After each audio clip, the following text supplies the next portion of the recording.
Star Trek 57, M23, take 2.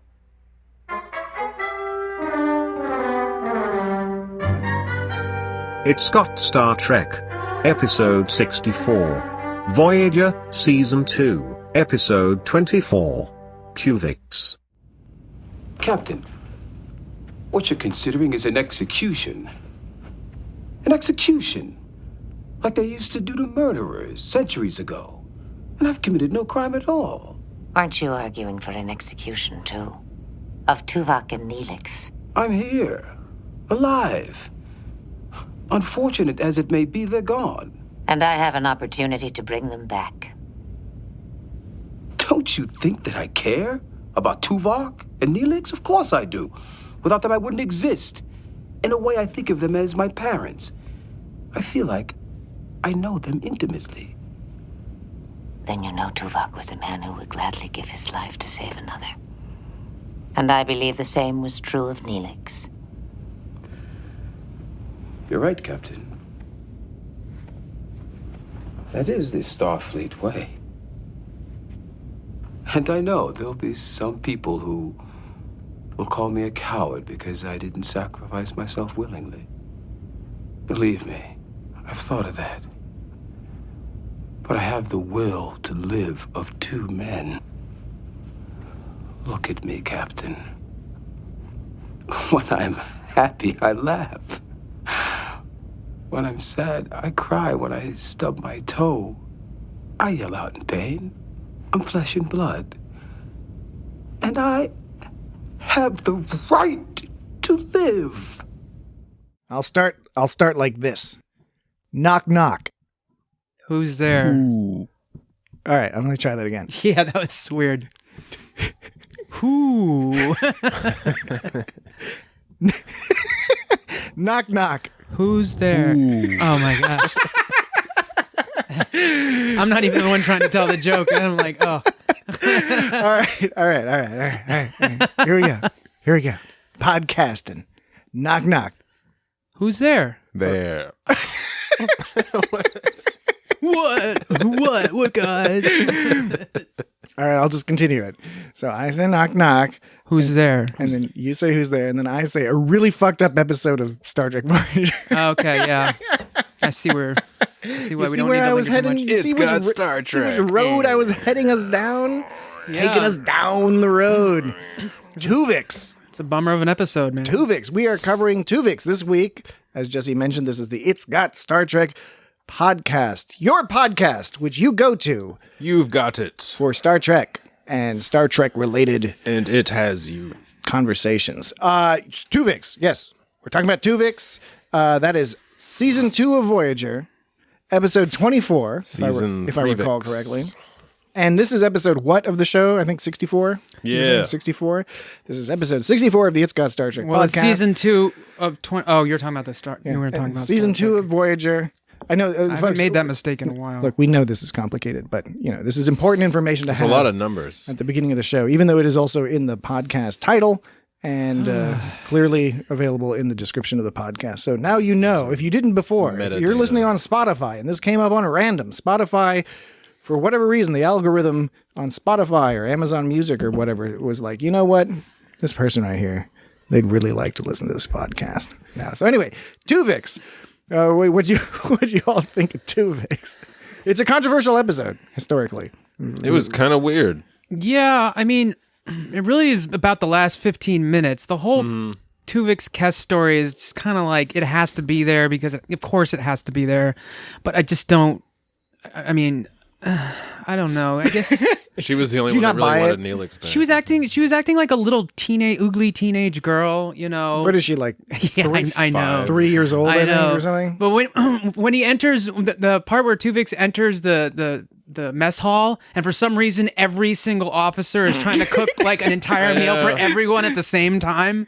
So like, let's just all get together and cook a giant meal. It's like, I don't know where these vegetables go. Where's the pot? And if he's not doing it, then can't they just use the replicators? Well, yeah. No, they need to save energy. Yeah, that's the whole gimmick in Voyager, which makes sense. They are trying to, so they can make it home. Yeah, so they can making it home. Stay green. But the point I was making is that when he came in and got all flustered, he was looking at this pan and he was this honest moment of just being, it reminded her of Tuvix, and then she gave a little like, Reminded her of Neelix, you mean? Sorry, you're right. Yeah, right. Whoa, snap. No, that's going to happen a lot. Yeah, it reminded her of This episode. Neelix, and she was just like giggling like little tee-hee, it's so funny, tee-hee. So... Kess, there's pluses and minuses to Kess over time, but I agree in this episode, the characterization was a little awkward perhaps, and maybe it's just because of the plot. A little background on this episode. Again, this was late in the second season. The story idea was actually by a couple of, I believe they were freelance writers. This is back in the era when Star Trek would accept submissions just from random folks. And I think they had submitted a few scripts before to various Star Trek shows. Their names are Andrew Price and Mark Gaberman, but the teleplay was written by Ken Biller, who did a lot of writing on Voyager. And he talks about in an interview I saw on Memory Alpha, he talks about how the original script was much more comedy heavy and more slapstick. And so it played this whole sort of bizarre transporter accident as a slapstick comedy. Did it still end all sad and weird? He didn't make it clear, but he did describe how, I don't know if this was from the original submission by the freelancers or not, but he said at one point the original ending of the story was going to be that Tuvix he would still want to live. They would have that part of the story, but then there would be some emergency or, some sort of dramatic issue would come up where he would realize that in order to save the ship, he would have to be separated into Neelix and Tuvok, because for whatever reason, which is left unexplained, they would need both the skills of Neelix and Tuvok to solve the problem that was threatening the ship. Even though Tuvix was better at Neelix than cooking because he used restraint, which is what Neelix has problems with, and he was better than Tuvok at military navigation because he went on hunches, and Tuvok didn't go on hunches. I had the exact same thought, which was maybe they were having trouble coming up with a rational explanation where Tuvix wasn't actually better at solving the problem. Right. But they could have come up with something. They would have said, like, Janeway would have been like, well, yes, 2 heads are better than 1 or something. According to Ken Biller, he said that they were sort of discussing the ending with Michael Peller, who, of course, is one of the main producers in that era of Star Trek. And Michael Peller was the one who suggested. He said, wouldn't it be interesting if he just really wanted to stay alive, and that was the drama.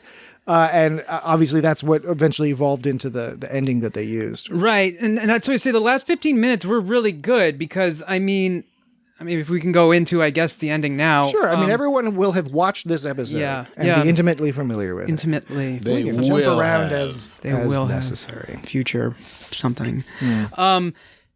So I think it's better that they went this way than with the other way, and it's because, and that's one thing. Like, one thing I was trying to sort of, I guess, noticed or sort of struck me is that the difference here from how other episodes would have handled it, and it makes sense that you mentioned there was a second one in the works because that makes it more sense that it could have been like something that most episodes would have done, is here he has very little dignity about this the whole time. And until he does kind of accept it. But even when he accepts it, he gives this crew this speech, this sort of kind of speech that was meant to be a fuck you speech. Yeah. It wasn't, saying... It was a Southern, I forgive you. Yeah, bless your heart. Right. He's like, you're all good people, but you're going to have to live with this. Yeah, and it's like, it was a fuck you. He was like, everybody should hear this. And his tactic was, I'm going to make you feel guilty, and then I'm going to make you feel even more guilty. Yeah, and so up until the very end, you could tell he was against this whole thing. Which, that's fine. Yeah, he has every right to feel that. I mean, it's kind of absurd when the scene where he's with Kess after playing pool, and she's like, I'm ready to be your future girlfriend. I mean, she says friend, but we know what that means. And then he's like, I'm not going anywhere. And then, of course, right then the doctor calls. He's like, good news, or doesn't say that, but when he goes into the doctor's office, it's Janeway, Harry Kim, the doctor, and Kess, and they're all like, isn't it great? You get to die. It's just fantastic. They're all totally oblivious. I wonder if that is some of the controversy that surrounds this episode, because what you hear most in the fandom when it comes down to this episode is the question, was Janeway right? Right? So in other words, Janeway forces the issue in the end and decides to split Tuvix. And just, again, if you haven't seen the episode, I guess it's worth a brief mention. Tuvok and Neelix are on an away mission. They're finding some weird orchids. They get beamed up and fused together and with an orchid. And then they're this new character for a while, and then Janeway splits them up at the end. It's because of the parts of the two orchids. Those two orchids caused Neelix and Tuvok to mate on a microcellular level, which caused them symbiogenesis. So two became one. So they had sex. Yeah, like Janeway had sex with Tom Paris as like lizards. But they don't talk about the microcellular sex. But there isn't any sort of floral component to Tuvix other than the fact that it was the catalyst to form. Yeah, that's a good point. There isn't any, he doesn't have any flowers coming off the top of his head. Yeah. I was also going to ask, when they do split at the end, I tried to look for it. I didn't see a plant. It's not it's not like an orchid came out. So I was like, do Neelix and Tuvok just still have plant DNA? Right, Are they growing like plants out of their butthole or something? Something weird. Maybe they they got nice. And they don't mention it to the doctor. Smells like potpourri. That's what happens. That'd be kind of awesome. They get shit like potpourri. I still think that if you're in Star Trek, you don't have to poop anymore because you can just beam out the poop. Well, they got to make the food somehow. Yeah. You make the food from the poop. So, what I was saying about that him having kind of having this freak out episode and then kind of saying fuck you to everybody, and then he goes back and he never accepts his fate, but he does start to he's like, I'll sit down and deal with it. I actually at first he squirms and runs around, but he's resigned. He's just resigned. There's the only thing stopping him is that he's given up, and so there's no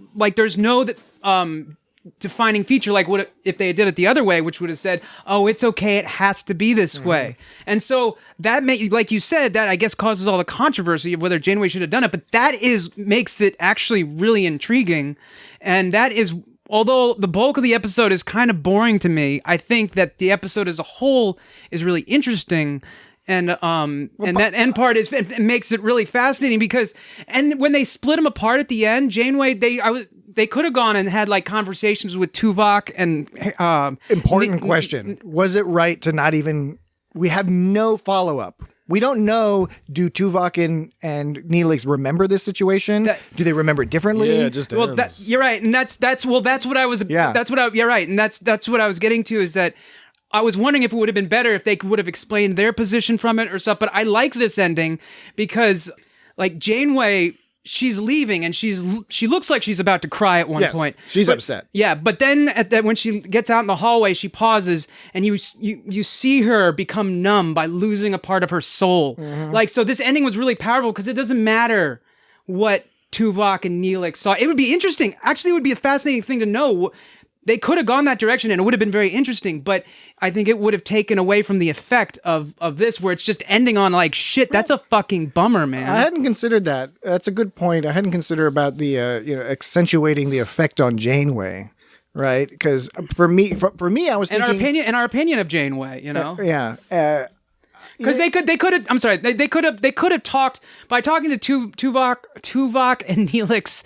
They could have narratively like made it seem like it was all okay in the end, but they didn't do that. Potentially. Or I was thinking, wouldn't it be interesting if they both had memories, but because they were now split, they had different opinions on and different reactions to it. Maybe Neelix is like, oh, I totally understand you did the right thing. I'm super fucking happy to be myself again.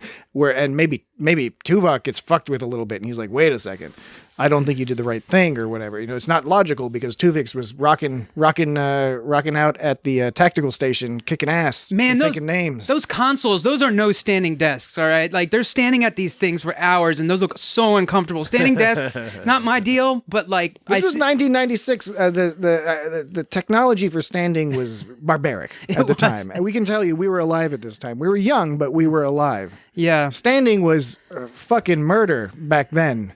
They've sorted out so much since then. Well, sitting was the way to go, and now I don't want to give all the credit to Obama. I don't want to make this political. I'm just saying, standing got pretty cool around 2012, 13, in my book. Now sitting will kill you, apparently.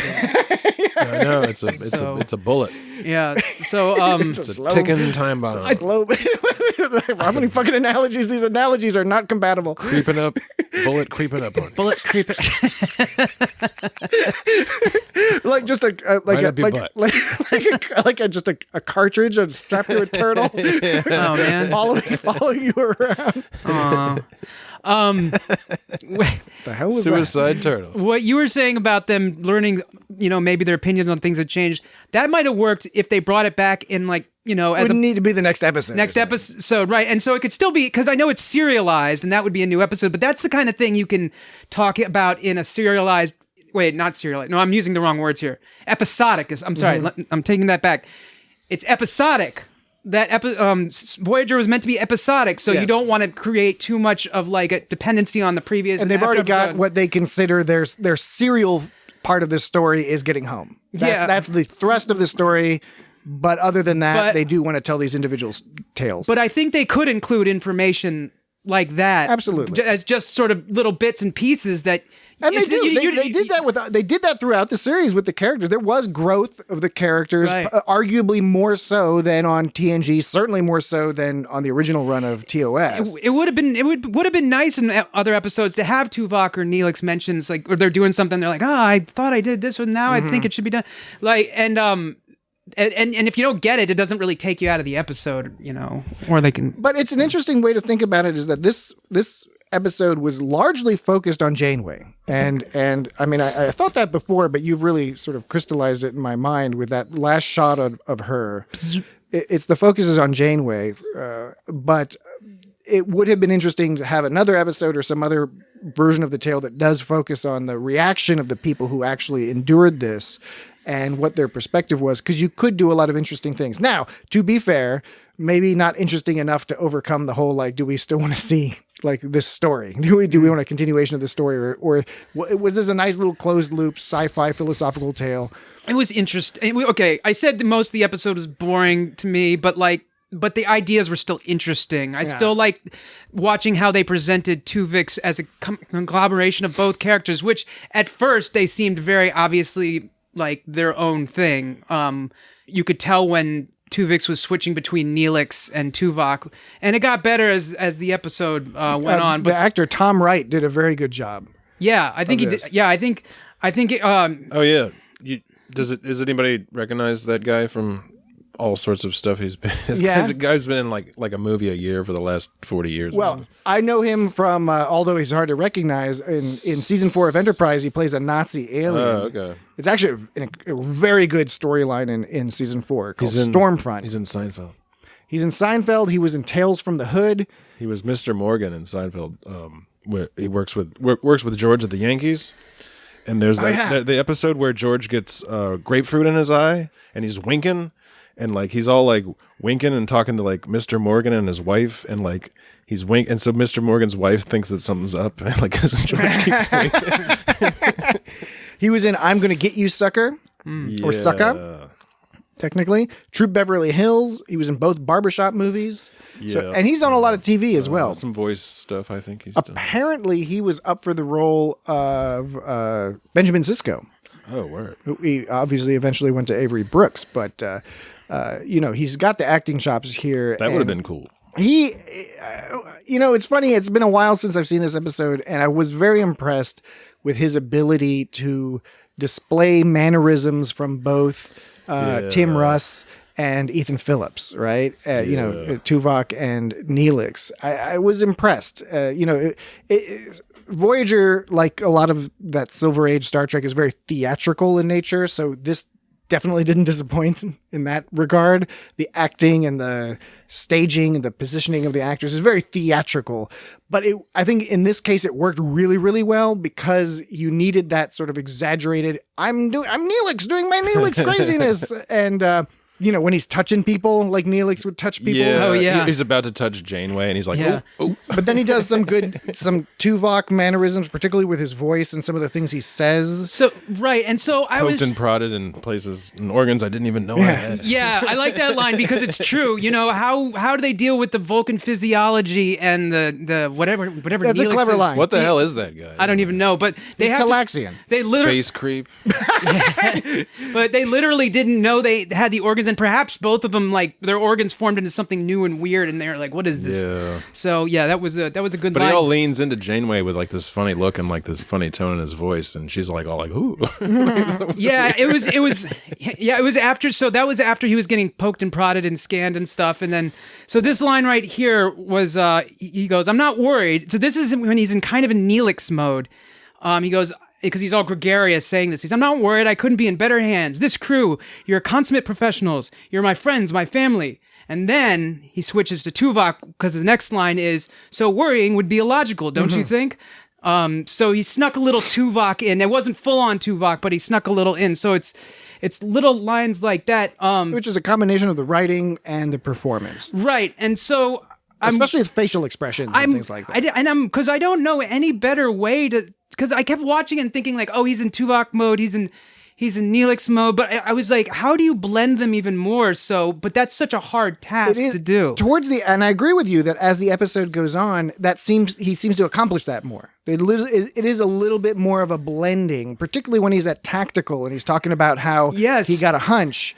That's a real good melding. It's not so much staccato like Neelix then Tuvok then Neelix and Tuvok. The way he conveys that he solved the issue, and he solved the issue because he had a hunch, to me, represented a really good blending of both of those personalities. That took some work to do. Yeah, I think they just wanted to include a few lines that sort of reminded you that were less subtle or something. What about the uniform? Yeah, that was cool when he had when they first came through the transporter, and he had like a bit of like Neelix clothes up top. Oh, I didn't like even that. notice that. Yeah, the top part was all instead of just being yellow, it was floral pattern yellow. Funny, like sort of gold. Oh, maybe that's where the flower went. I didn't think of that because it is kind of a floral panel. And then it has a little bit of a, what do you call it? Piping, I think it is. It has some sort of Neelix style piping. Yeah. The thing I wasn't a big fan of was the weird golem-like stringy hair. I wasn't exactly sure what was going on with that. Yeah, that worked with Neelix. I guess they were going for something similar with him. I honestly don't, because Neelix I don't think of as a guy with stringy monster hair. The hair was weird, and his head was especially strange looking, I thought. Strange shape. Yeah, his shape was strange. Yeah, and I actually tried to look up stuff to see if there's any behind the scenes, like, putting together. I didn't find anything. I'm sure something exists, but I didn't find anything about if there were any funny stories about why they came up with the particular look they did for it. Everybody tried to forget it. Yeah, for Tuvix. Creeped everybody out. Nevok. Yeah, the first try. Nevok. No, that's no good. That's terrible. So the look on Kes's face when he said Nevok was funny. like I could have imagined that, but like, did I imagine that? Because I watched the episode twice and I forgot to. No, she was double-check. bummed out by that name. Yeah, when he said Nevok, I seem to remember her face being all like crestfallen. Yeah, she didn't like that. Tuvix, She's she making was like, faces this okay. whole episode. Yeah, she was making faces. Disappointed That's what I'm saying. Like, she was laughing like a tee hee hee hee, and then when Janeway basically gave her the advice of just wait on it and think about it later whether you really want to be with him. You don't have to decide now. That was the great advice, which is solid advice. Yeah. But she was something like, and she leaves the room and turns around to Janeway and gives her this smile, like, ha ha, and she like walks away like she's like like in you high school. All are missing out that this is not a video podcast. Dan is doing a master presentation and acting out his own opinions. What's up with that girl's ears, man? Those ears are weird. Yes? Alien weirds. Alien weirds. Alien In ears. defense of, I will What are play they called? Ocampa. I will defend Kes at least to a degree, in that I think that it's very difficult to imagine the scenario of being like, of your lover, life mate, and companion has now been fused with some completely alien creature, even though you know that person very well. And she has a close relationship with both of these people, with both Neelix and Tuvok. Yeah. So I understand that the reaction to that is going to be complicated. If I had to guess, I think this is a failing of the writing of two men who came up with the story and then multiple men. I'm sure that Voyager did have a lot of women on the writing staff, so hopefully there was some input from one of the women writers. I'm sure probably uncredited, because clearly the only people who are credited are Ken Biller and these two other gentlemen. I think that they were really good at writing the heartbreak of Tuvix from a male perspective. I think they did not know what the fuck they were doing when it came to writing a female perspective reaction to this scenario. Yeah.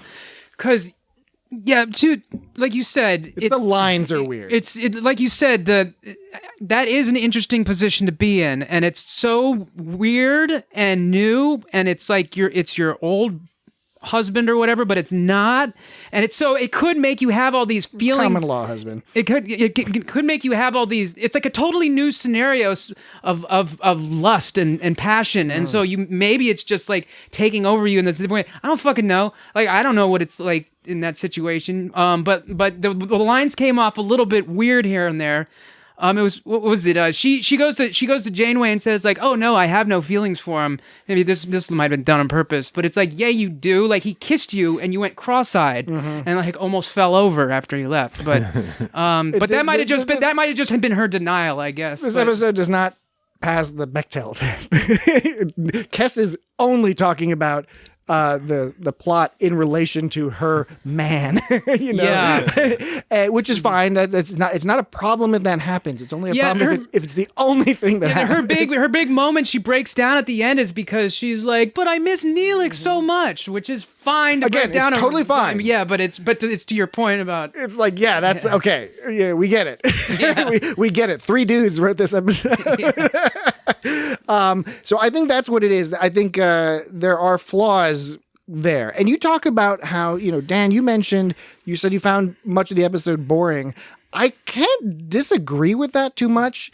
I very much enjoy this episode. I enjoyed it when I watched it when it first aired, and I've watched it many times since. It's been a while. It's a classic for sure. It's a classic episode, which is weird to me. But yeah, it's a classic because it has these chunky parts. Yeah, and I think that makes it a classic. Yeah, and when I say it's weird to me, it's because I think I don't think it's like, why did they make that a classic? It's like, I understand why. Yeah, and it's there because these clunky parts. They stir up the debate waters, and then they get people talking, and people get very polarized talking about which way to go. And we'll talk a little bit about fan reaction to this in a bit. The clumpy parts. It's like oatmeal. The clumpy parts stir up the debate water. I like that. Yeah. So again, I think that there are some writing issues. I do agree that the plot line is not like the most exciting episode until the end, and it's not even exciting at the end. It's like really horrifying and upsetting. Yeah. But like, he's just breaking down in front of these people. He's it's like, upsetting. No, it's upsetting. But and some of this, as I mentioned, apparently this was originally written as a slapstick comedy, and then they converted it into more of a morality tale. Except it's not even that much of a morality tale. It is a morality tale. I'm not going to take that away from it, but it's not. There's not a lot of discussion about the ifs, ands, or buts, or the various scenarios. The discussion is mostly about like, well, we feel really bad, but we're totally going to do this. They consider it a little bit. But I also think that there's value in how they structure this story, because you benefit from starting to like Tuvix. You benefit from getting to know him, seeing time pass, seeing him integrate with the crew, seeing him take on new or slightly altered positions to what he was doing before, so that when he does start freaking out and be like, no, I want to live, and running around the bridge and looking, please, you'll help me, won't you? You're my friend, and people just looking at him with dead Starfleet eyes. At that point, you care more because you've gotten used to him, almost because it's boring, almost because what you saw up to this point was not danger and aliens and spatial rifts. You saw a guy, organizing a kitchen and having some coffee with the captain. He was totally fitting in. And playing some pool.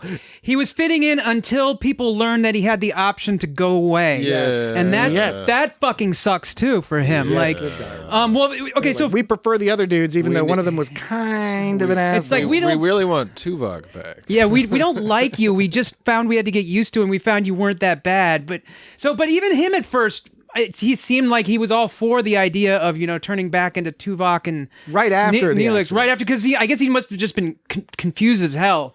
But then, and his personality hadn't settled in yet. As you noted, it does sort of start to meld over time, and then he becomes more of his own person. Yeah, he becomes more of his own person because he seems at first like it's like, oh no, I'm gonna have to be this way forever, and so. It's really when the 2 weeks when they go to the Stardate 49678.4. That's 2 weeks since the transporter accident, and that's the point where it's established that he's starting to fit in with the crew. But yeah, as soon as they find out he's not gonna kill himself, suddenly he's a piece of shit. Nobody likes him, and nobody loves him. Well, I wouldn't go that far. Well, okay. I think they all feel shitty, but they've taken the position. What I agree with here, and I think a lot of other people have noted, is there's not much debate. Not even Kess. Like, everybody is in agreement. They all agree it sucks. They all agree they like this Tuvix fella. They all feel real shitty that this is going to happen. I mean, not that you notice it next episode when everyone's totally happy and everything's back to normal. But the point is that they chose not to talk about it ever again, I think. There's no debate about it internally. And you'd think, and I expect if this was done in a modern iteration of Trek, you would have had sort of factions forming where some people being pro keeping Tuvix, and there would be some sort of discussion and Sturm and Drang about it. And they threw that in briefly with the doctor saying, I can't, But he didn't stop him. No, he didn't. Well, yeah, he didn't stop him. And it was like, I'm not going to push the button. You push the button. Right. No, and I see. Yeah, I know it's not like the effect of what you were talking about, but that's as close as they got. I'm a hologram man, and I'm objecting to you. But who cares? But like Janeway, I'm just a hologram. Your ways frighten me. Caveman lawyer. That was Phil Hartman. Unfrozen caveman lawyer. Unfrozen caveman. So. Look it up, kids. YouTube. Look it up. Back to my point about nobody loving him and nobody liking him anymore. When Janeway was convincing him he had to die, he goes, but they are living in a way inside of me, referring to Tuvok and Neelix. And Janeway says, it's not the same, and I think you'd agree with me. That's fucked up.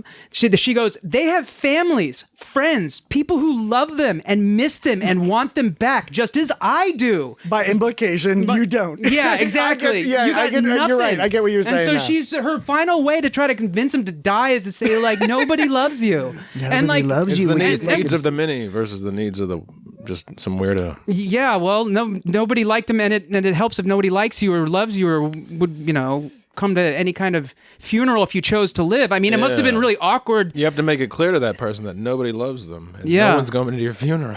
If he decided to live, he knows that he would not have any, it would just be weird and uncomfortable for at least a couple years, and then everyone would just kind of like tolerate you.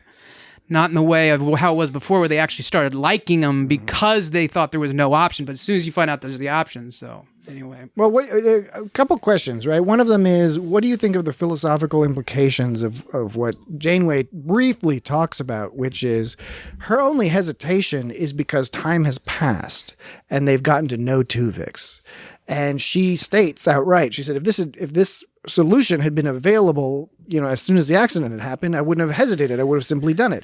And now she's saying that now there's a moment of hesitation. She still decides to go forward with it, but she acknowledges a moment of hesitation. What do you think about that? What do you think about what are the implications of that, which is like time has passed, I know this person, and that is now affecting my decision to bring back these two other independent people who also, presumably, you would argue, have a right to live.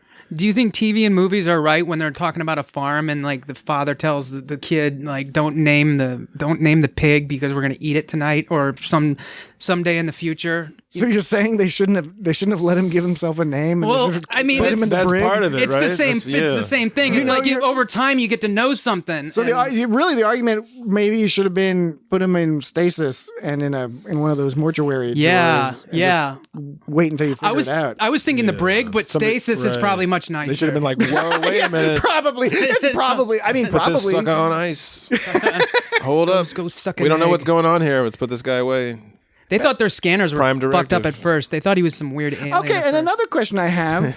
I am not... According to the scanners, he's telling the truth. I am not an Ensign Kim hater, but I do frequently acknowledge that he has some perplexing personality attributes, all of which contribute, I think, to the fact that he was never promoted above ensign, which of course is a meme and a running gag at this point. But just because it's a meme and just because it's a running gag doesn't mean we shouldn't keep pointing that out. I mean, the writers on Star Trek have had no problem promoting people in the past, and on Voyager they promote Tom Paris at one point, and he's a criminal. Yeah, and those other two people are like terrorists. Yeah, that's right. Neelix is definitely a terrorist. And Neelix is also a terrorist. Yeah, but and the Maquis folks. I was referring to the Maquis. Yeah, but was it odd? Did you find it an odd characterization that Ensign Kim had no feelings of guilt at his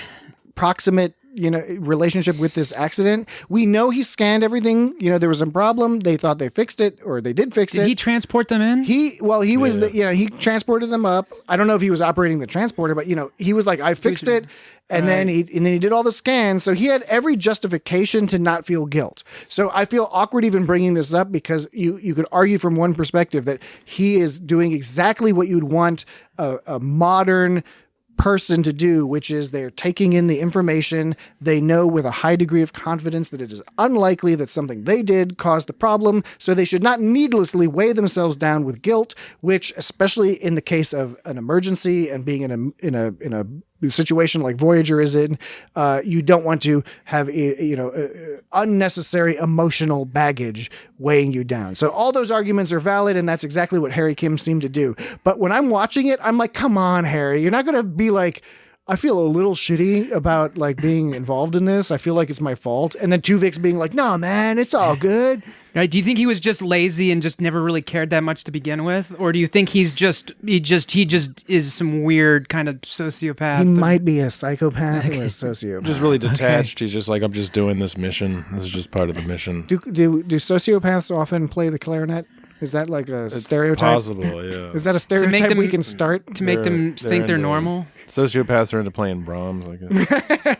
Yeah, but because okay, there was the scene where, bring up lazy, because there was the scene where they were basically Tuvix was discovering the whole how the flower thing worked by saying he goes sex, and Janeway is like, well, I never. It's like, come on, what are you talking about? Hold on, let me get my coffee.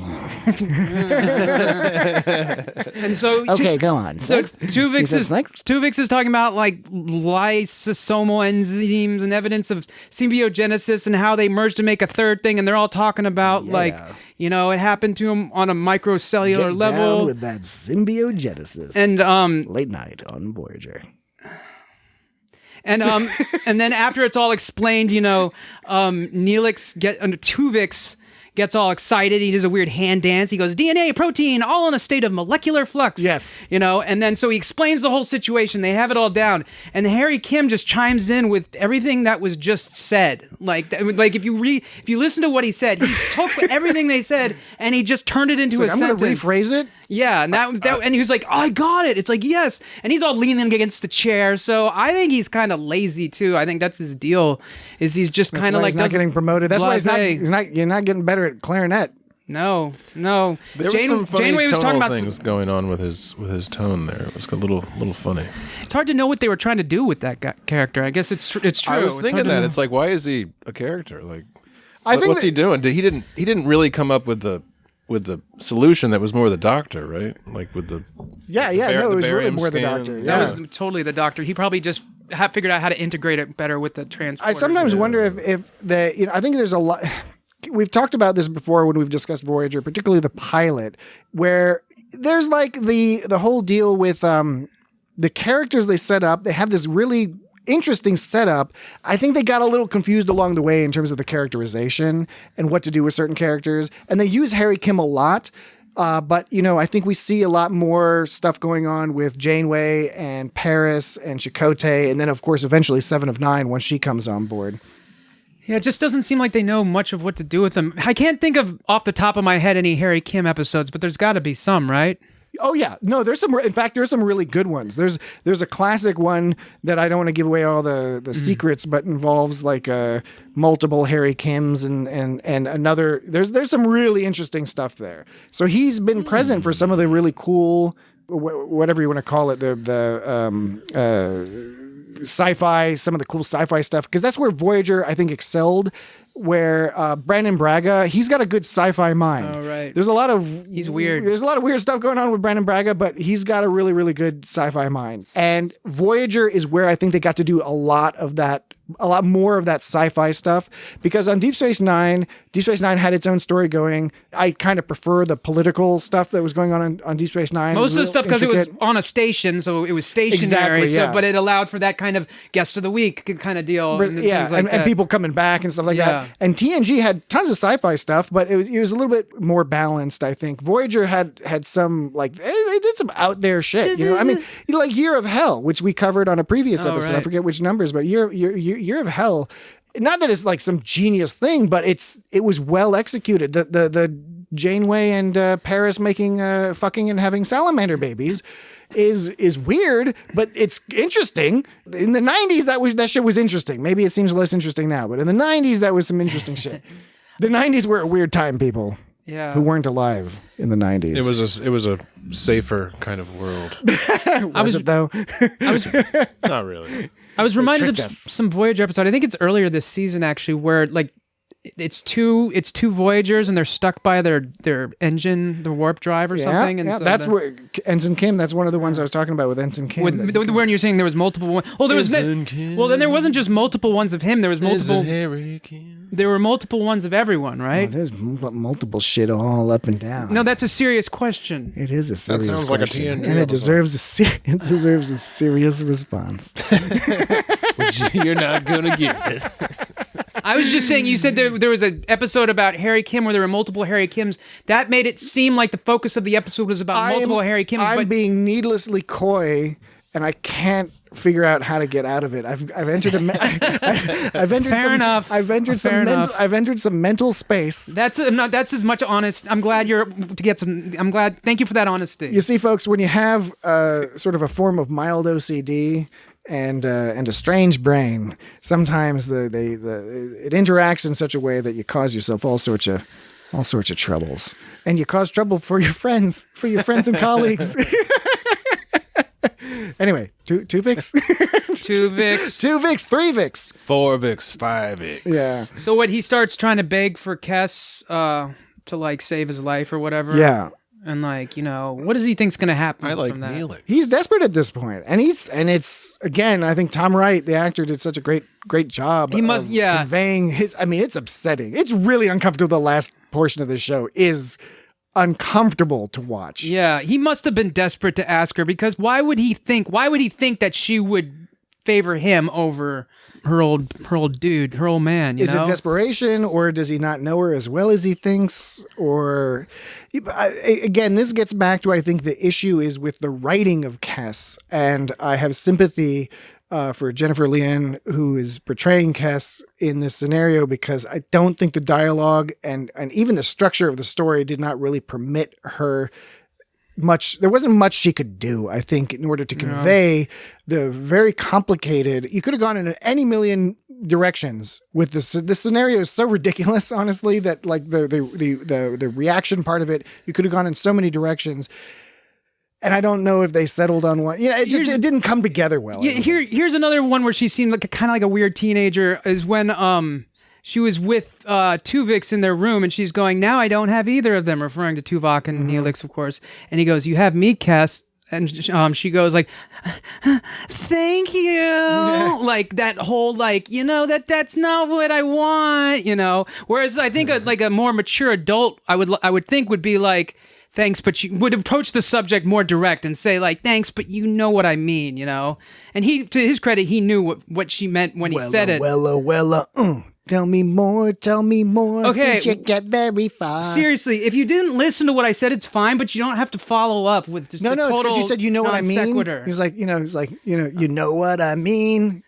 Grease? I think it was Grease. For the record, I can't stand Grease. Okay, that's but fine. It's still in the head. It's still in there. That's great. Well. I don't care. John Travolta, Olivia Newton-John. Oh, Jesus. I mean, just a bunch of white people. You just hijacked like this fucking... I apologize. You continue. That was an accident. That's fine. It's over anyway. So that made my the point. secret's in the sauce. I agree. I agree with your points wholeheartedly. I think the Kess stuff, until you started mentioning some of these things, I just sort of ignored it, I think, which is a failing on my part. I was just watching. I was like, okay, yeah, get to the part where he freaks out and it's upsetting. You're accentuating, you're focusing my mind on some of these issues, and I do, again, like I said, I think it's they didn't know what the fuck they were doing when it came to writing that character in any sensible way. And I think you could argue that, to their credit, they kind of had no choice. They had this idea. For some reason, they were like, it should be Neelix and Tuvok. Why is that funny? Because they're so opposite and they aggravate each other. It makes sense. The Odd Couple, starting as a slapstick comedy, I get that. And now they've picked Tuvok and Neelix. But once you do that, you have to resolve this issue that Kess is in love with Neelix. That's a core part of their character, so they can't ignore that fucking fact. Could you? Everybody else is trying to ignore it, but you can't ignore it in practical storytelling. If you imagine this story with all the Kess stuff taken out and perhaps replaced with something else, then you can be like, okay, we wouldn't even be discussing it. Obviously, it wouldn't be an issue. They could have perhaps done more. They had no choice but to discuss that, and I don't think that they did it well. Right? They had to discuss that. I thought it was Tuvix. He loves Kess. But he didn't. He kind of made it clear that he doesn't really give a shit about Tuvok's wife back home. I know, right? What the fuck? Yeah, you're right. You know what? That's another thing I hadn't thought about. So Tuvok doesn't love his wife, and Neelix does love his wife. It's illogical to love my wife. Yeah. When you're right here. Yeah. You young little Ocampa. But we know what she is, but we don't know what Neelix is. Yeah, we do. Talaxian. Oh yeah, I knew that. Talaxian. I knew that now. He's I knew a that Talaxian. now. He's a Talaxian. He's a space cow. We see some more Talaxians periodically, especially at the end of this series. We see some bunch of Talaxians. It's a space cow. Those guys need to stay in the Delta Quadrant. Yeah, where they belong. That's fucked up. Yeah. I don't think they're all, by the way, I don't think that all Talaxians are as obnoxious as Neelix. Oh, Dude, that's good. Neelix was being a little extra Neelix at the opening of the cold open of the episode. He was. Oh yeah. Like. Mr. Vulcan, he's Mr. Vulcan. He's goofing on like Vulcan funeral rites or something. Yeah, and Cheery song I could find, Mr. Vulcan. Neelix is being super. The most cheerful song I could find. Yeah, he was being aggressive. I thought Neelix was being aggressive. Tuvok's just being Tuvok. And then he goes mildly aggravated. Yeah, and Neelix is going. He's like, I just don't see why you're not having fun. It's like, yes, you do. You know, Neelix. If you don't, you're really so fucking dumb. It's early in the morning and you're picking flowers with fucking Neelix. It's like, God damn it. Yeah, and Neelix is all doing that like Neelix thing where he like curves under and looks at somebody from underneath. It's like, he's all like, hello. Yeah, it's like you're with a Vulcan that you know. Anyway, it's like if they had a Klingon on the crew, he would have punched Neelix out long ago. Yeah, better the Vulcan you know than the Klingon you don't. Neelix seems a little tone deaf to people's sort of emotional state. He's not very he's not very empathic. No. He's empathetic, but he's not empathic. Yeah, I don't know for sure if that statement makes any sense at this stage in the conversation. Sure, I kind of you can. It sounds like it. If it's pithy. If it's pithy, it's good. He was talking about modern America. He was talking about singing a song while they toil. Who wants to sing a song when you put it like that? Let's sing a song while we toil. Like, nobody wants to do that when you say that. He's a dwarf from Snow White in the Seven Dwarfs. That's what it seems like. It seems like he's like, oh, we'll sing a song and we'll pick some flowers because that's what we were been ordered to do. I mean, it does look nice. I will say, even though it's obviously, a 90s Star Trek set. It does look nice. It looks really pleasant. It looks like they're having a nice time walking around. But that doesn't change the fact that Tuvok is not going to respond to any of this Neelix bullshit. Neelix should know better. It's the problem with Neelix. This is always the problem with Neelix. I know there are big fans of Neelix. He was extra Neelix, is what I'm saying. Look, folks who are fans of Neelix, no worries. That's awesome. I can see the charm. This is a case where often I don't agree with it. Often we three, Jesse, Dan, and I, will disagree on what, good, bad, and others. We often have disagreement. And this is one of those things where I think most of us are in the end. Neelix is kind of fucking obnoxious and weird, and as Dan has noted many times, and Jesse as well, like he starts out as a terrorist, and he's like lying and tricking the Voyager crew. Yeah, he's like Harry Mudd, like with sort of smaller game, playing a smaller game. He makes bad, like his food is not that great. I know, like later they kind of are like, okay, he's better at making food, but like kind of like the gag at first is like, is that they gag? That's the gag, It's like, is that the gag? I get you. Yeah, it's a food vomiting. Vomiting. Gag response. Vomiting. How's he cook? How many people do they have on Voyager? They probably have like maybe 300 to 500 people or something. I should know this. So that's a lot of people. You got this one fucking Talaxian asshole cooking for all those people. Yeah. I mean, come on. Yeah. No, well, there's one of the issues with Voyager that Ron Moore had, and then he went along and made Battlestar Galactica, which was the Voyager, but based on the original premise.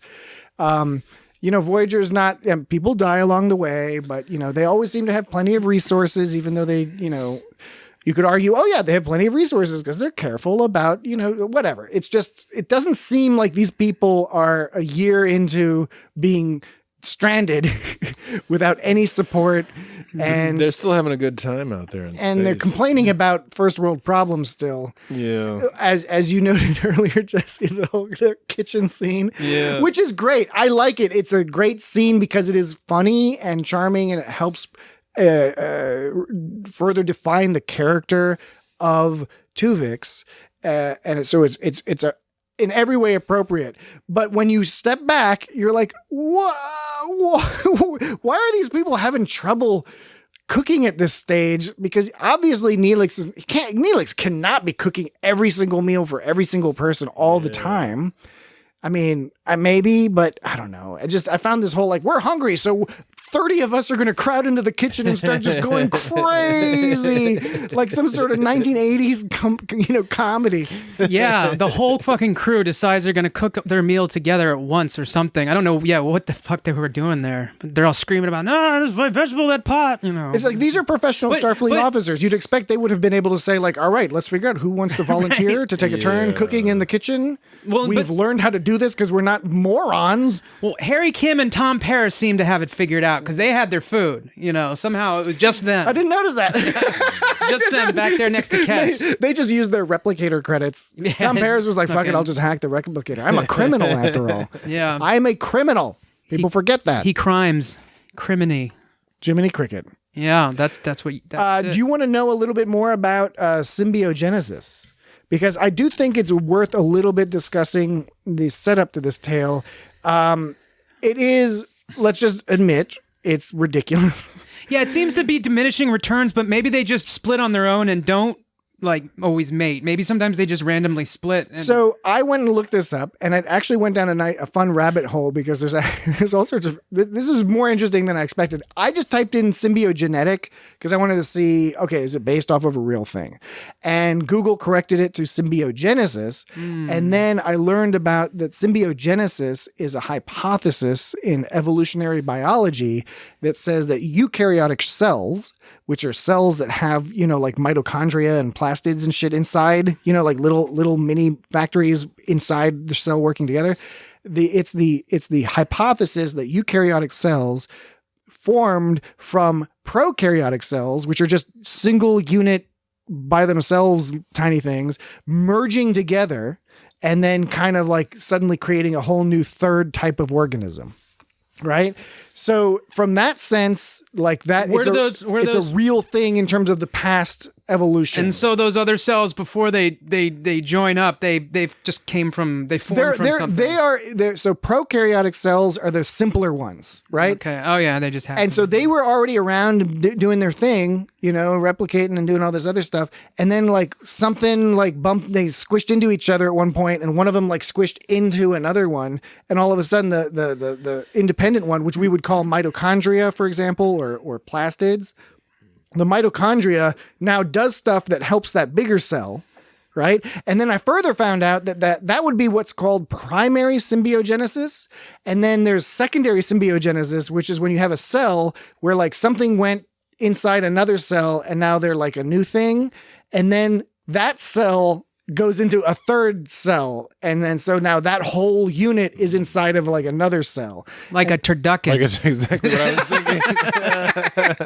For our non-American audiences, a turducken is a traditional meal of sorts. Not that traditional. How old is a turducken? I'm not sure. It probably might be like 10 years old. Yeah, A turducken. It just appeared one day. It was one of those things like turducken. A turducken is where you have. I've never had one. You have a turkey, and then inside the turkey you stuff a chicken, and then inside the chicken you stuff a duck. Yeah. Or vice versa. But I think that's usually how. So it's a chicken, a duck, a turkey, a chicken, and a duck. And then you get food poisoning. All stuffed into each other, and you cook that shit up, and then you eat it. You better cook it up. And then you got to set off some fireworks, ideally shoot some guns into the air and scream, "Yeah, USA!" It doesn't matter if you're having one of these outside of the USA. It's from Louisiana, right? It's. I don't know. People from outside the USA, there's a place called Louisiana. I would believe that it's from Louisiana. They have crazy fucked up food. What? Louisiana where? It's very good. Louisiana. Probably New Orleans. Well, I thought you said outside of the U.S. What? No, For people outside of the U.S. for people. I thought you were there is saying. a part I thought of you the were. I US. thought you were talking about a Louisiana outside of the U.S. that makes turduckens. It's kind of a freak state. he's describing a magical land. Yeah, that's what I thought he was doing. It's right next to kind right next to Luxembourg. I is was kind of outside Louisiana. of the. It's. Have you ever been there? It's a weird place. Yeah, Louisiana is It's one of those weird states. It feels like it's outside of the United States. But Oh yeah, it's I've heard all. tucked firmly inside our little belly. I've heard about In the belly Louisiana. part of the U.S. I've heard about this Louisiana. It's quite a place. A couple of, just briefly, a couple other interesting things about symbiogenesis. It was first suggested by a Russian botanist. His name was Konstantin Mereshkovsky, and he was like super into lichens. And apparently around that time, contemporaneous to him, they had figured out that most lichens are actually a combination of like a fungus that's melded with an algae. Oh, right. Right. So they figured that out. And then he was like, you know what? If that can happen now, maybe that's what led to these complex cells that most of us are all made up out of. So he had that idea, but the idea didn't really gain traction until a scientist, her name was Lynn Margulis. She kind of brought this theory back out in the 60s. And in fact, everyone said she was really stupid and her paper was rejected like 15 times. Finally, it was accepted. And then very quickly, what happened basically was by the 60s, they were able to find actual evidence to support this. So, it's not quite at the level of like 100% positive at that time, but it's like they now had microbiological evidence that would support the idea of symbiogenesis as like that's probably what led to these complicated cells.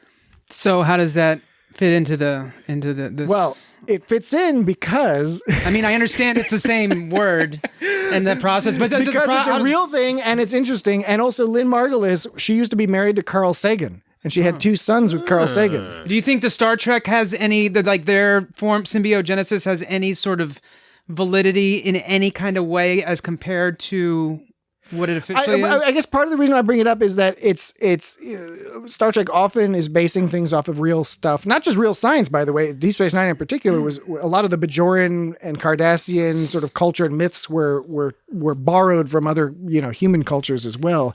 So they do that a lot, but everyone starts, when they discuss this episode, people love this episode or hate it. Most people are like, the premise is one of those kind of ridiculous Star Trek premises, right? Not that the Star Trek has any shortage of ridiculous premises, but there are some that are a little bit more reasonable setup, more quote unquote scientific, or just a little bit past science. It's yet another transporter. This one seems a little bit more crazy than some of the others. I like that whole. I like the whole concept. This of the episode. This is more crazy than the Tom Riker, creating a clone. Like a transporter accidentally creating a clone of Riker, that has much more plausibility once you accept, the concept of transporting as opposed to this. Because, for example, if it melded them together, why are they not like twice the size? Yeah. Right? Why twice the mass or something, the combined mass. And the whole thing, like, where did the fucking plant go at the end, right? So there's some ridiculous stuff here, but I did like learning about this symbiogenesis stuff because it was interesting. And it doesn't make it that much less ridiculous, but at least it's not based on a completely ludicrous idea. And I also thought it was worth mentioning that Lynn Margulis, in addition to being considered a very brilliant evolutionary biologist, was also a 9/11 truther and thought it was a false flag operation. Always fun. Yeah, and I think she might have also thought that like AIDS wasn't real and it was actually just syphilis that was being misdiagnosed. So it just goes to show you, just because you're an expert in one area does not necessarily qualify you. You might not be all that good with reality. I mean, I was about to say to have opinions. Yeah, you can have your opinions, but be a little careful about how strongly you push those opinions if it's not your area. Gina of expertise. Carano got her opinion, and now she's off The Mandalorian. Yes, yeah. So that is interesting. That is interesting. Did you know that in addition to those weird orchids, Andorian amoebas are microorganisms native to the icy moon of Andoria. They commonly reproduce by symbiogenesis. Is it Andor or fusing Andoria? themselves with other species to form a new organism? Jesus. I thought it was the world is Andor. Right? Is it Andor? I think it's Andor. Or do they not say that because they don't want to get it confused with Endor? This is from a sketchy site. It's aliens.fandom.com. It's the first thing I got when I wrote. Sure, that's not a Proud Boys site. Oh no! Talking about contemporaneous. They say topical Andoria. mentions. I should just go to. Are they talking about it could be Europa? Oh, I should have gone to the fucking Memory Alpha. Like, confuse me. Yeah, but now Memory Alphas like they were anti-trans by accident or on purpose. I don't know. They were being some they were doing some fucked up shit too. It was weird. I didn't see it because it was at the top of Google and there was a line under it, and the others didn't have lines under them. So I thought there was something wrong with that one, and I couldn't click on it, or else. I don't know what I thought. I just didn't see it. You're letting yourself get pushed around by the Google line. You know what else has reproduces symbiogenically? The Andorian amoeba, meaning it merged with other single Did cell. you already read this? No, this is the Memory Alpha one. Oh, okay. Meaning it merged with other single celled Sounds very similar to the first. Meaning it merged with other single celled organisms to form a third unique species, or a hybrid.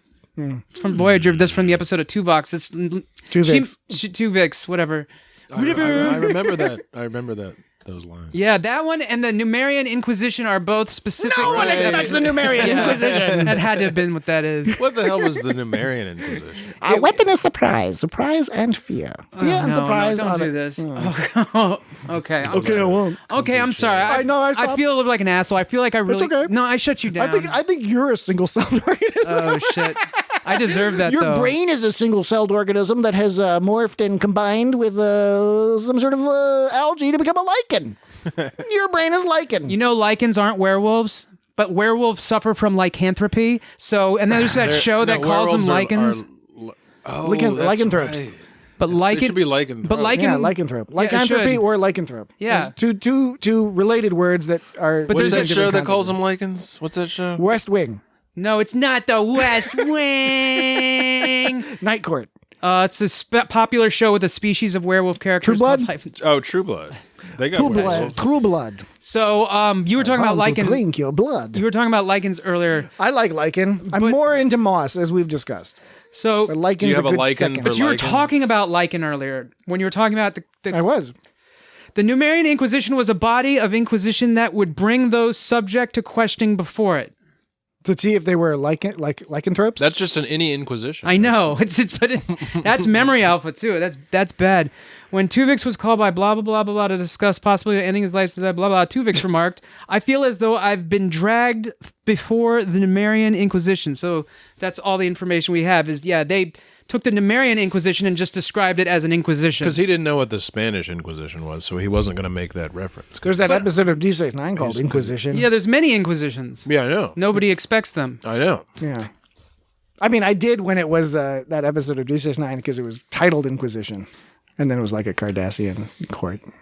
Or that episode of Monty Python that you've already seen it, and then it's the Spanish Inquisition. And then you expect it because Yeah, that one. you've seen it before. Yeah. The Yeah. Spanish Inquisition. Oh man, I feel like I ruined Christmas. I really feel like I ruined Christmas. Why? Because I think a lot of people would have Christmas enjoyed was that ruined and I in the shut it first down. place. If I had okay. said something about, the Spanish Inquisition and is commonly less expected than one might expect with the hindsight of historical knowledge. I just don't want to shut anyone down, man. That's okay. Spanish influenza. So what's her name? Kess. When she first saw Tuvix, she put that shit on his arm when they were testing him, and she told him to keep still for 20 minutes. And he really wasn't still at all. And she only reminded him once. That's bullshit. Why did you make him That's hold his bad hand in nursing. that uncomfortable position? Yeah, why would he have to She hold was it all like that? hold your hand like this in this uncomfortable position with this device on your hand. Yeah. Not good bedside manner. No. Especially in the 24th century. Another thing I wanted to ask you guys about is your thoughts on just sort of the characterization of things right from the get-go. And again, this makes sense from the characters we're looking at, but I do think it has an impact on the audience reaction to things. When Tuvix, happens, they take him to the sick bay and the doctor is scanning him and they kind of figure out what's going on. The doctor keeps referring to finding a treatment. And effectively, by implication, stating that Tuvix himself is a disease. And I think that is, again, totally appropriate from the perspective of the doctor, particularly the doctor on Voyager, who has a lot of sort of computer-style personality, particularly at this stage in Voyager, this early in the series.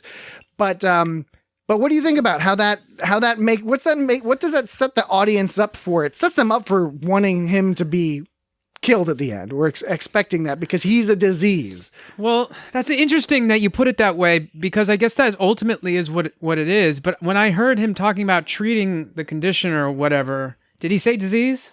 He doesn't say disease, but you can use a different term if you want. You can talk about condition or whatever, but the point is he doesn't say, I'm trying to think of an alternative, but okay. Well, I think I know. It's just immediate. It's like, no matter what, dude, I'm going to work as hard as I can. I'm not hopeful, but I'm going to do whatever the fuck I can to fucking cure you. Yeah. Which, by the way, does not mean curing you. It means curing the two people inside of you. And in the end, the doctor wouldn't even go through with it, which was weird. Yes. I think there's not a disconnect, because again, those two taken independently, both of those reactions do make sense given the context. Particularly because he's responding to Tuvix immediately after it happened when he's referring to curing him. And then later, he's accepted him as a person. So that all makes sense. But it's a 43-minute episode, so there's a little bit of that shortness happening. I hadn't even thought of it like that. I just thought of it as if you're talking to a person and you're saying, hey, there's something maladaptive about you. And it was at the beginning when everyone was just like, yeah, we got to get everything back to how it was before. I never considered the idea of your person is the disease, or actually not your person, but who you are, like what you represent and what your personality, all of that, and what's going on here. You are disease. I didn't think about it like that. And that's exactly, I guess, what it is. I don't know what the doctor's treatment he could have thought could be, but I guess from the start they just I assumed that they assumed that he was going to split up no matter what. They're going to that's the whole point. He's going to split up, but calling it saying treatment is an odd weird way of putting it, especially when by the end of the episode they're trying to tell a moral tale, a morality play here, and they do, because you think about it, we're talking about it, it's been talked about endlessly on social media, other podcasts, and other things. So they accomplished it in that sense. They accomplished that, asking that question that is hard to answer. What is the right thing to do in this situation? And I think it's difficult to justify one side or the other. A lot of people don't think it's difficult. They think it's very easy. They either think Janeway was completely fucking wrong, or they think, of course, she had literally no choice, and even any hesitation she had was ridiculous because her loyalty should have been to her crew members, who were Neelix and Tuvok, no matter the sacrifice that was going to happen because of this new person that was created. Tuvix was second in line, basically. So, so for some people, it's very straightforward. For me, it's a little bit more complicated. However, ultimately, they don't have, like I said, they don't have that debate. They don't have a schism among the crew. They don't have different people saying different things. The punishment is basically, or the drama is basically them standing there awkwardly uncomfortable because there's a dude running around saying, I don't want to die. Please save my life. And they're just like, ooh, this is awkward. Yeah. This is super awkward. Right when he gives his first command to that officer, everyone's like, "Oh, can you do that?" And then they're like, call security, get him the fuck out of here because this is making us uncomfortable." Yeah, he starts yelling at him and running around, and then he tries to run from security, which that's always a good move on a ship. That made me uncomfortable too. Just that setup, because I was uncomfortable that all these people were 100% in line, and they didn't. It's not that they didn't have reservations. People like this guy. They thought it was a shitty situation. These are not assholes. And I've seen some people argue that Janeway was a complete asshole in this situation. I don't think any of them were assholes. I just think he wasn't loved. I agree. And I think that's the problem, is that they were like, yeah, this guy's charming enough. We would have been perfectly happy if that was the situation. But yeah, we got to help our friends. And I tend to be biased in that way. I guess I got to say, maybe now we can all reveal what we think our resolution would be to it. I think it's a very complicated topic. I probably would be biased towards helping out Neelix and Tuvok, even though I'm not that big a fan of Neelix. Yeah. Yeah. I mean, those were they've been on the crew. They've been not speaking. They've been on the show. They're characters. They're part of the crew. Tuvix was an accidental happening, and I mean, sounds like a cool name for a band. Yeah. I mean, and given in a situation like that, when there's not a lot of choices going either way. Yeah. It's like anything that can sort of tip it just a little bit, because it is complicated, obviously. But I would tend to lean towards definitely return to Neelix and Tuvok. I mean, that's one of those hard decisions a captain has to make, and she made the right decision as far as I'm concerned. And Janeway often had a reputation for being very decisive. Not that she was happy, as Dan noted. When you see her face at the end of the episode, she's fucked up. Yeah, she's like, "This has fucked me up," and I got to figure out a way to hide this this damage to myself from my crew for the sake of my crew. But Janeway not always, but like one of her characterizations is that she can make that hard decision, and she can make it pretty quickly without too much dilly-dallying. As compared to some of the other officers. Man, it's like watching a movie where somebody's going, like I don't even remember how the Green Mile ends, but a movie when someone's walking, where they show someone walking to death row, and then you see the whole thing, and it's like that kind of deal. And the whole time she knew that she was going to have to be the executioner. She had to just like. When the doctor said no, I'm not going to do it, she wouldn't bat an eye. She just went up to Kim and wasn't without hesitation. Without hesitation, she wasn't trying to be saying anything. She's like, "Here, take it." And he's like, and then she kills or does the guy in. And I mean, I see the other argument because do you really have the right to take a life? And that's been a common theme among Star Trek. Whatever the circumstances happened, do you have a right to take a life for preference or whatever, to have a calculation. Yeah. In other words, when it comes to that old the trolley problem in philosophy, which obviously we've discussed before on other episodes, because it does come up. Good Place does a really good job discussing this, but when you're thinking about that, a lot of times the question comes down to action versus inaction, right? Like, does it change your moral position if you have to take an action that results in someone's death that wouldn't happen if you didn't take that action? But the positive side of the equation is that more people get saved. So do you kill one person on purpose who was totally going to live if you didn't kill them, but as a result of killing that person, 10 other people survive? Right. And that's again, it's taught in philosophy class, because there's not an easy answer to that question. So when is it a combat scenario? When is it a scenario where they're allowed to do it? Because there's the episode of TNG where Troy has to she's getting her commander. Yeah, she's taking the command test. And so anyways, one of the things about that you can do is, if you're a captain, the difficult job you have is sometimes sending your crew on a mission that's a suicide mission to save for the betterment of the ship. A standard situation in any military situation. Right, and so you could easily argue that that's what this is about, although it does definitely come to clash with the moral of, do you get to make that decision in that situation? Because Well, I mean, why do you get to send someone off into a suicide mission? Why do you get to make that decision? And why do you get to make this decision? It's definitely for the betterment of the ship, because the ship was losing a lot of morality with this guy around, and he, so. Well, I would quibble a little bit with that, just in the sense that they didn't, whether it's the time limitations or what. No, all I'm saying is that they didn't discuss that in this episode, and they should have. It would have been great if they had actually discussed the moral quandary of, is it actually better to have this guy versus Neil? There was a little hints of that, but it would have been interesting to see crew members being like, you know what?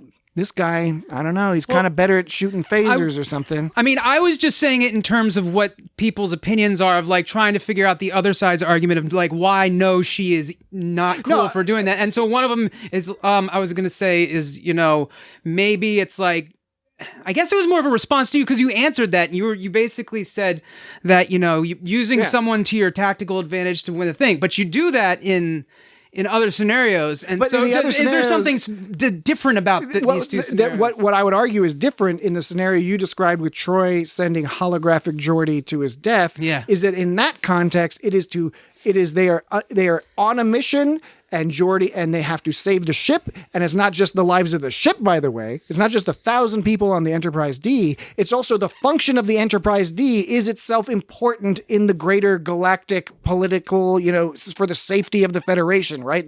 It is a not insignificant tool, so that when you're saving the ship, you're not only saving the lives of the people on the ship, you are saving literally the ship, and that is an important thing to have in the Starfleet arsenal. Voyager does not have that excuse. Voyager is, as far as Starfleet is concerned at this stage, is lost. So you're saying that if Janeway ordered someone to their death, they wouldn't have to do it, but they would do it, and everyone would be like, okay, that's cool. If Janeway had to order somebody to their death in order to save the lives of the people on Voyager, then it would make sense. But that's not what's happening here. That's what's interesting about it. Right. Yeah, that's definitely not happening. Her doing this to Tuvix, the only question is whether it's moral to bring back Neelix, if Neelix and Tuvok have priority over Tuvix in terms of the permission to survive. We were given no evidence, and there was very little discussion about whether one or the other would actually be better or not. So you don't think that there was any discussion in this episode about the betterment of the ship? That wasn't part of the... I think what would have been fascinating... Like, you thought it was more just about a personal decision rather than betterment of the ship kind of deal. You don't think that... I'm not saying it's better or worse, but I am saying that Janeway did not have... I think one reason why this has continued to be debated is that Janeway did not have the benefit of saying, I had no choice. And again, that's what they originally were going to write. They would have to speculate as to what would happen. Even though in the original version it was going to be Tuvix would himself realize that he had to sacrifice himself in order to save the ship. It's the same principle, which is that question's not here. And on the surface, that makes the question much more interesting because it takes away those easy excuses of the ship would have been blown up otherwise. So that would weigh in the direction of people who say, like, Janeway was wrong for doing that. It's because, like, what excuse did you have to send this guy to your death? You didn't have a Starfleet excuse. To make it even more interesting, which I think they could have fit into this episode because there are hints of it, what would have made it more interesting is to actually make Tuvix a more utilitarian person than the combination of Tuvok and Neelix.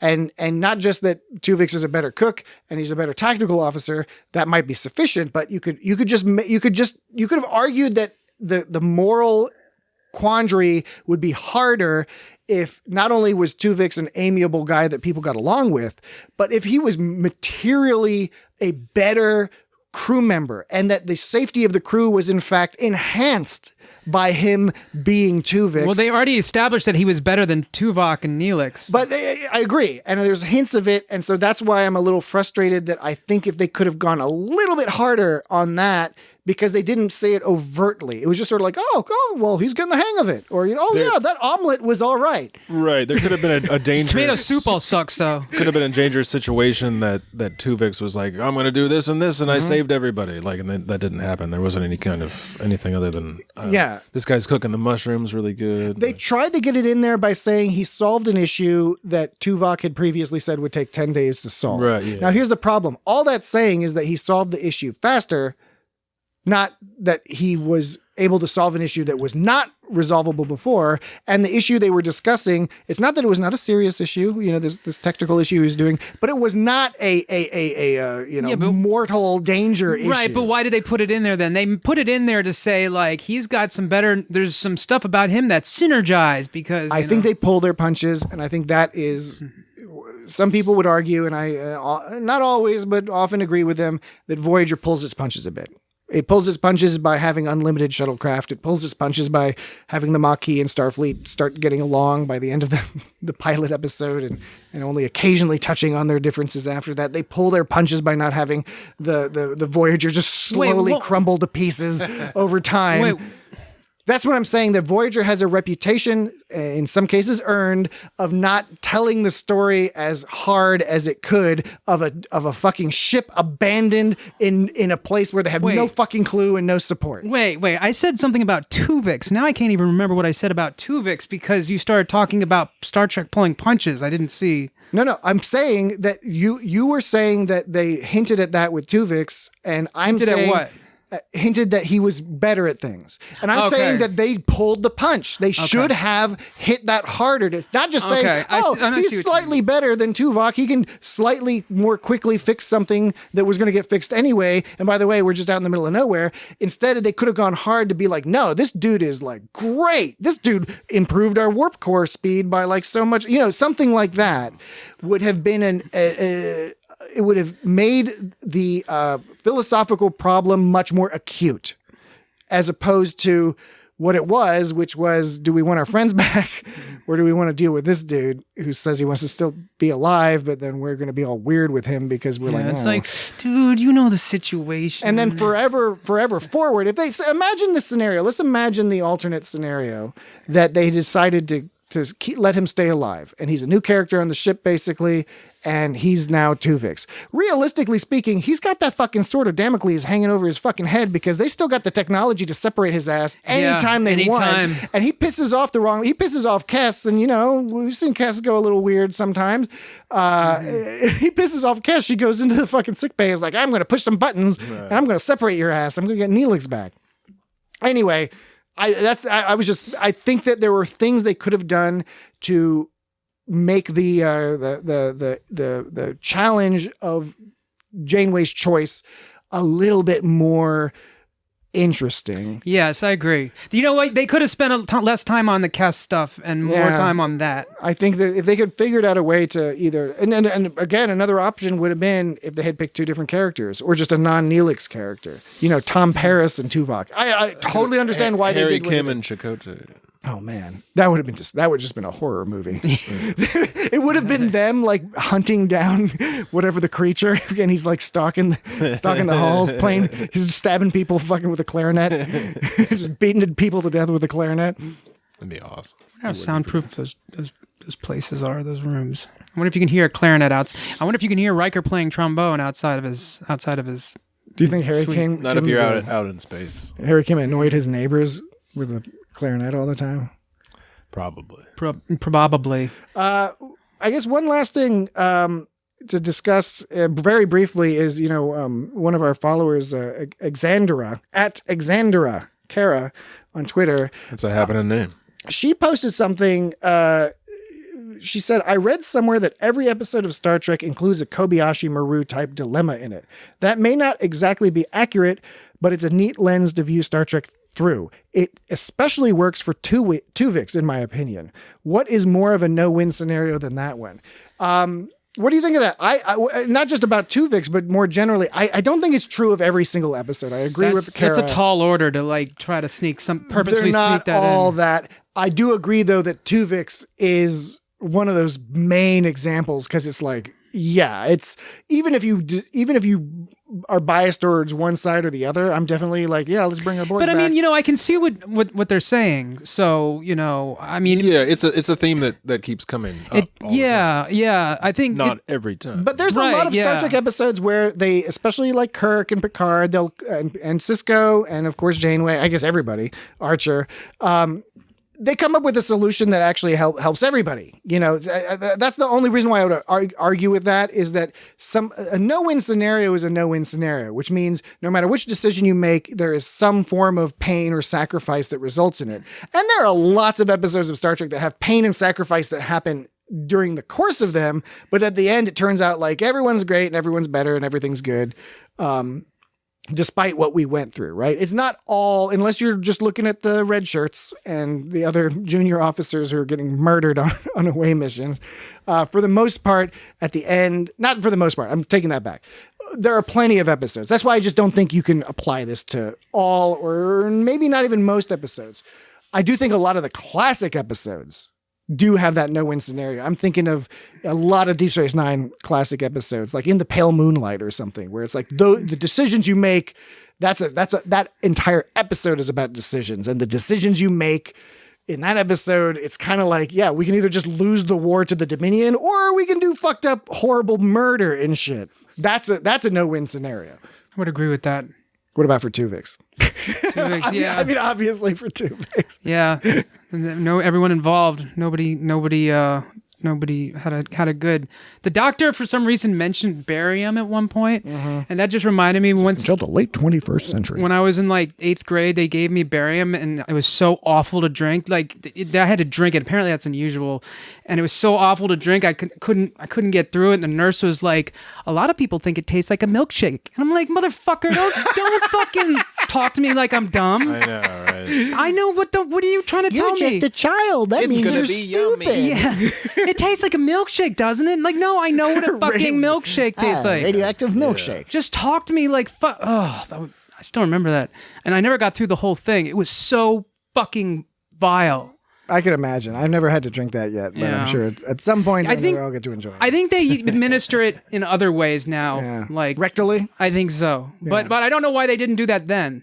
I didn't know why they didn't do that then. Hey, you didn't know why they didn't do that then. You didn't know why they did that then. Is it cold if it's rectally, or is it hot if it's rectally?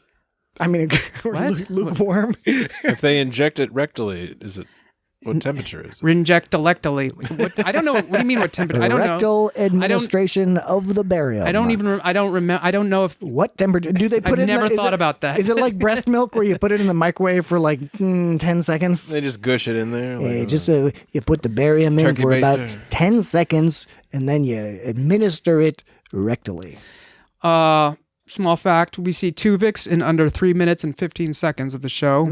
They get right to the point, unlike we were talking about, Discovery and all that, being like 12 minutes in or whatever. And Deep Space Nine, I mean, remember, Way of the Warrior. I mean, a lot of these episodes have pretty long intros. But Voyager, this episode, definitely Tuvix got right to it. You're right. And I didn't say it, and no one cared, but it's okay. The original star date was 49655.2. I cared, but you said another star date. Was that the later on star date? Yeah, that was the later on star date. Which at what point? We need to get the details. It was 49678.4. That was 2 weeks since the transporter accident, and when Tuvix was starting to fit in. How long? Do you know how much time passed from the accident until Tuvix was split? They didn't give enough information for that. All right. They didn't give enough information. Another thing they could have corrected. Could have been a week, could have been a month. Could have been all sorts of things. Yeah. Yeah. We talk about time a lot.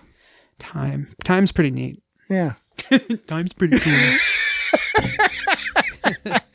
All right. So any final thoughts, odds and ends, or this is and that's? Nooks and crannies. This is and that's. Nooks and crannies. Grandma's crumpets. Yeah, I don't know. Kiss and Neelix, that's totally consensual, and we're supposed to believe that.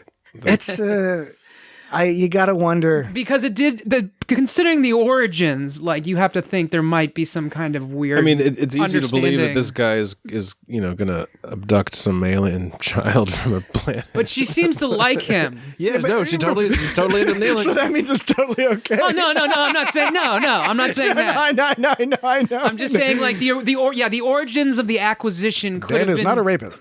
Could have been sketchy and weird. Do you think this is a Rick Berman thing? Have stipulations and that are weird to us. It's so. Is Rick Berman? That's the one that he was the head. He was the up at the top. But like he's the one they talked about being. Yeah, he's a shady dude by all accounts. I mean, we can't vouch for that, but Take it from us. Take it from the people who know, which are Take it from the people who know. all the women who worked All the women. on Star Trek between 1987 and 2005. Take it from the people you know. All the women, yeah. Take it from the people you know. All the women, yeah. Exactly, just as Dan said. The Kess thing Was has always that been cool, or was that really super duper lame? Oh no, it was really great. cool. I liked it. Yeah, no, without a doubt. Awesome. It's cool if You it should was do lame. it next episode. Yeah, Yeah? right at the beginning of Next episode. Maybe you can do our new intro music. And then I can sing like the theme song I had for the candle. Yankee Candles. Oh yeah, you made up a whole Yankee Candle theme song for free too. They're not even paying They us. need to give us money for that. They one. do need to give us money. Yeah. I'll call them up. I'll give them a call. I'm making a note here that tomorrow I'll give Yankee Candle Fragrance a call. in every It's burn. Saturday tomorrow, so That's I'll it. probably have to leave them a message. It'll be Saturday today for you eager beavers who listen to our podcast immediately when it becomes available Saturday evening. Today. Saturday today. Saturday tonight. Saturday today. Kess being the whole premise of Kess being, what was she? I think she was 2 years old in the She dies pilot. at 6 or something. How? Nine, I think 8 or 9. Yeah, so the whole premise is that the Ocampa, So they it's only like- live like 9 years.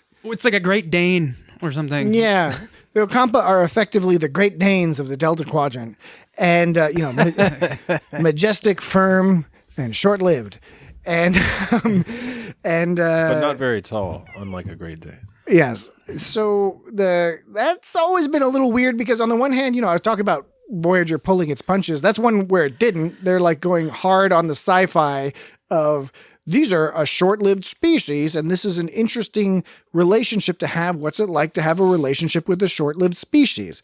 It's a little problematic when that short-lived species, you have a woman who is 2 years old, and we're expected, they just mature quickly. She's so mature. She has a bosom. So that must They're mean it's taking a lot of consensual. assumptions from this guy who was kind of a scumbag to them from the start. Uh-huh. And exactly. Then it's like, okay, this Talaxian fellow who's kind of a weird, shady dude who's already been lying a lot in the pilot. Who tried to fuck us over a couple of times until he learned that Cass. Then when he found out that they could help Cass, he was like, "Oh, Yeah.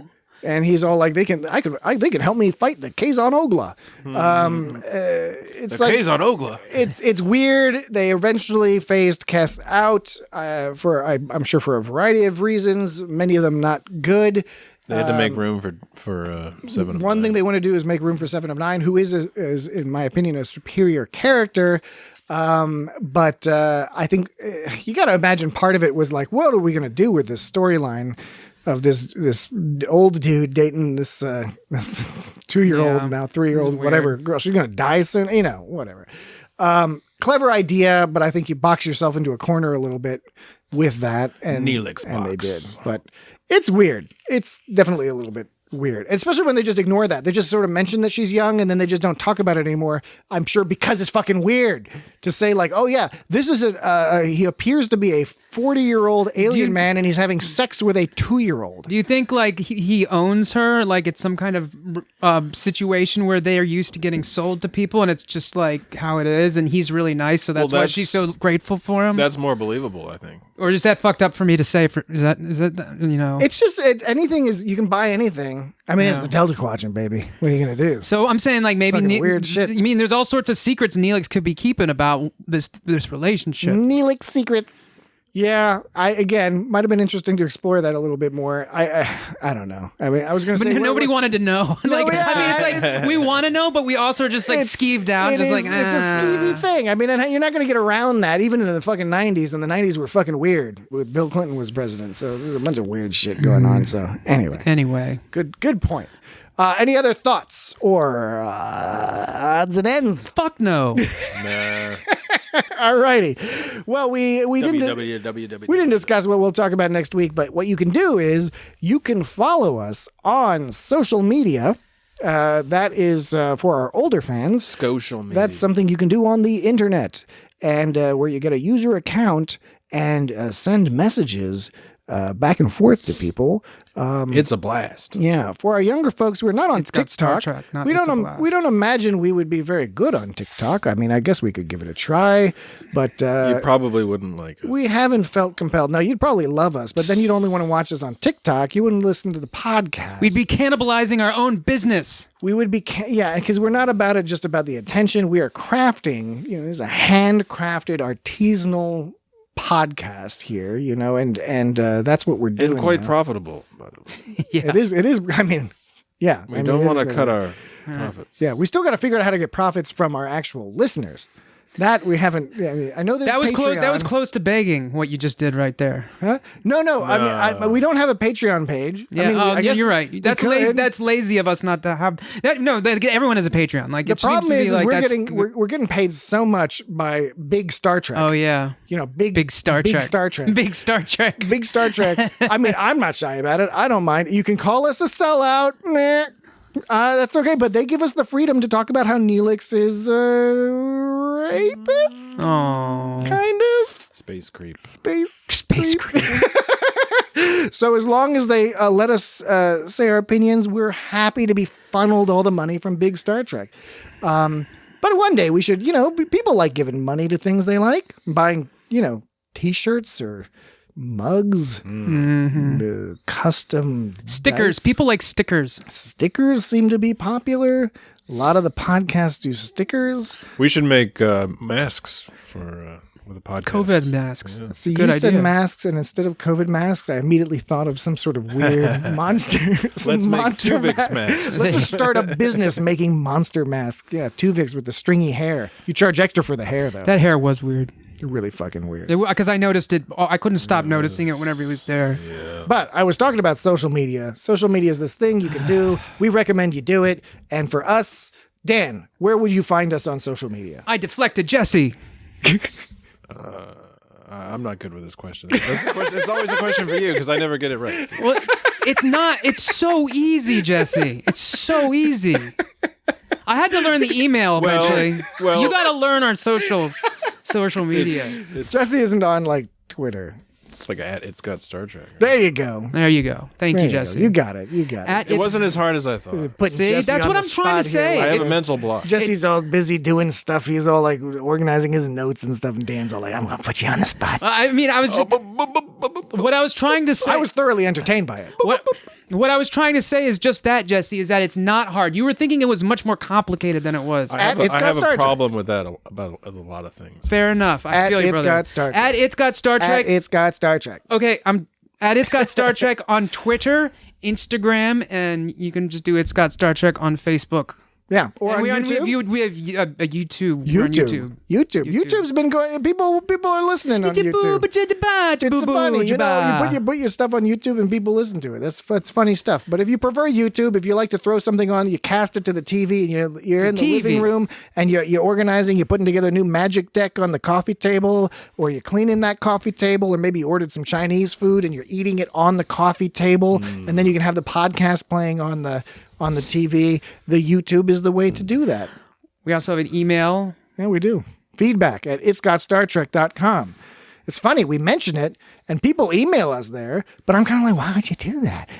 Why don't you write us on Twitter? You could direct message us on Twitter, Instagram, or Facebook, Come on, get with the program. But email's fine if you're into that. www.itsgotstartrek.com. There you go. That's the website. And there's utility there. The website has added utility because in addition to being able to just, see the podcast stuff, you can sort by series and other topics. So if you are only interested in episodes about the next generation, you can click on that menu item and boom, there you go. You get all the episodes where we've covered the next generation, and we've covered episodes from every type of Star Trek there is that's on screen. Not the books and shit yet, but the on-screen shit. Whoa. We got it. Animated, we got that shit. No worries. We got it. But yeah, so check it out. www.itsgotstartrek.com. And by the way, that's also a good place to go if you forget at It's Got Star Trek or any of this other business. If you forget it, don't worry about it. Go to the website. It's all listed there. That's the easiest thing. It's Got Star Trek. If you repeat it enough, people are going to do it. They're going to do it to relieve relieve the fucking pain in their head. Star Trek. Because we've repeated it so often. It's got Star Trek. If you forget it, don't wet it. Just go to the website, www.itsgotstartrek.com. Don't wet it. You mean like don't wet your bed? Wet your pants. Wet your bed. Leave it open for the audience interpretation. Do people often pee in their pants if they forget something? What? I don't understand. Is that like you said? If you forget it, don't wet it. Like just lose your shit. You understand. It's you get the meaning. There's no literal. It's not literal. I don't get. I mean, I'm trying, and I believe you understand. I'm trying. Anyway, all right, folks. That will firmly and thoroughly do it for us this week. and whatever the topic is next week, you can bet it's going to be a good one, and it'll be about Star Trek in some fashion or another, because that is how we've defined the contours of this show. We got Star Trek. So thank you so much. Talk to you next week. Sex. I beg your pardon.